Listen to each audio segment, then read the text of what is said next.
প্রিয় শিক্ষার্থীবৃন্দ, আজকে আলোচনা করব ফিডেলক্রাফট অ্যালকাইলেশন বিক্রিয়া নিয়ে। ফিডেলক্রাফট অ্যালকাইলেশন বিক্রিয়া প্রায়ই পরীক্ষায় আসে। চলো তাহলে দেখা যাক। ফিডেলক্রাফট অ্যালকাইলেশন বিক্রিয়াটার সংজ্ঞা এমন: অনাদ্র LCl3 এর উপস্থিতিতে অ্যালকাইল হ্যালাইডের অ্যালকাইল মূলক দ্বারা বেনজিন বলয়ের সমসংখ্যক হাইড্রোজেন পরমাণু প্রতিস্থাপনের বিক্রিয়াকে ফিডেলক্রাফট অ্যালকাইলেশন বিক্রিয়া বলে। তো বিক্রিয়ার কৌশল: এই বিক্রিয়া তিনটা ধাপে ঘটে। ফার্স্ট স্টেপে যেটা হয়, প্রভাবকের সাথে আক্রমণকারী বিকারকের একটা বিক্রিয়া দেখাইতে হয়। AlCl3 plus CH3Cl। তো এখানে আমাদের AlCl3 একটা অষ্টক অসম্পূর্ণ যৌগ। AlCl3 ব্যবহারই করা হয় ইলেকট্রোফাইল উৎপাদনের জন্য। তো এইখান থেকে এই Cl বন্ধনের ইলেকট্রন পুরোপুরি নিয়ে নেবে, ফলে এই ক্লোরিন ঋণাত্মক চার্জযুক্ত হবে। ঋণাত্মক চার্জ বিশিষ্ট হয়ে এই ক্লোরিন এই অ্যালুমিনিয়াম ক্লোরাইডের সাথে যুক্ত হয়ে এখানে AlCl4- উৎপন্ন হবে। অন্যদিকে তৈরি হবে এই CH3 বন্ধন হারানোর কারণে CH3+ এ পরিণত হবে। এইটা একটা ইলেকট্রোফাইল। এই ইলেকট্রোফাইল এখন কাকে আক্রমণ করবে? বেনজিনকে আক্রমণ করবে সেকেন্ড স্টেপে।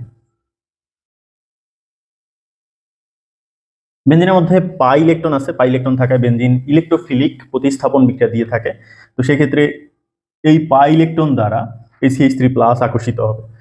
এখানে 6টা অবস্থান আছে, বেনজিনের 6টা কার্বন আছে, 6টা কার্বনে 6টা হাইড্রোজেন আছে। তুমি চাইলে যে কোনো একটা কার্বনে এই প্রতিস্থাপন ঘটাইতে পারো। তো আমি উপরের কার্বনে দেখাচ্ছি।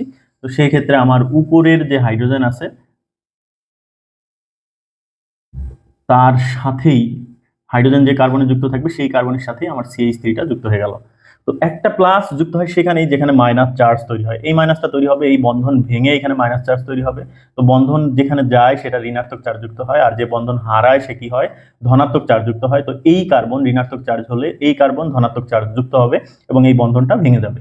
তো সেই ক্ষেত্রে আমার মাঝে একটা প্লাস দিব, আর এই বন্ধন ভেঙে যাওয়ার কারণে মাঝের যে রিং, বেনজিনের যে রিং, সেটা পুরোটা না হয়ে অর্ধচন্দ্রাকার হবে। এটাকে বলা হয় সিগমা জটিল। এই সিগমা জটিল এর সাথে থার্ড স্টেপে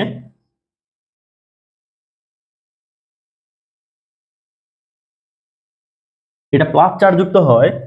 ফার্স্ট স্টেপে উৎপন্ন AlCl4- সেটা আবার এর সাথে বিক্রিয়া করার জন্য ফিরে আসবে। তো আমরা জানি যে বিক্রিয়ার সময় প্রভাবক অপরিবর্তিত থাকে। এখানে যে প্রভাবক ছিল, আমরা প্রভাবক হিসাবে AlCl3 ব্যবহার করেছিলাম, সেটা আবার পুনরায় ঠিকঠাক করে দিব, AlCl3 হয়ে যাবে। এইখানকার Cl- সেটা এই যে হাইড্রোজেন আছে, এই হাইড্রোজেন তার ইলেকট্রন এই কার্বনে ত্যাগ করে এই প্লাস আকারে এই Cl- এর সাথে যুক্ত হয়ে এই Cl উৎপন্ন করবে। আর এখানে থাকলো শুধু CH3 বেনজিনের সাথে। এইটা হলো টলুইন উৎপাদ, মানে বেনজিনের সাথে CH3 থাকবে, যেটা হলো টলুইন, যেটা আমাদের প্রধান উৎপাদ বা মূল উৎপাদ।